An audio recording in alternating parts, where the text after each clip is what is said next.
Si Rodrigo Duterte ay ipinanganak sa isang pamilya na mayamang pinagkukunan ng pagmamalaki.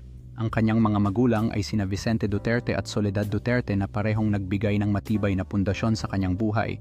Sa kanyang kabataan, ipinakita ni Rodrigo ang kakaibang talino at disiplina na mula sa kanyang mga magulang.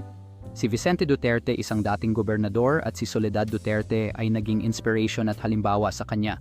Bilang isang binatilyo, muling ipinakita ni Rodrigo ang kanyang ambisyon habang siya ay nag-aaral sa paaralan. Sa likod ng kanyang tagumpay, ang pag-aalaga at suporta ng kanyang ina ay hindi matutumbasan. Matapos ang kanyang pagtatapos, nagpatuloy si Rodrigo sa paghubog ng kanyang landas sa politika, isang pamana na nagugat sa mga aral ng kanyang ama.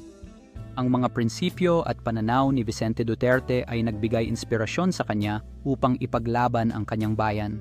Habang siya ay umusbong sa politika, ipinakita ni Rodrigo ang kanyang dedication sa kanyang komunidad. Sa kanilang halimbawa, itinanim ng kanyang mga magulang ang diwa ng paglilingkod sa bayan na naging gabay niya sa kanyang landas.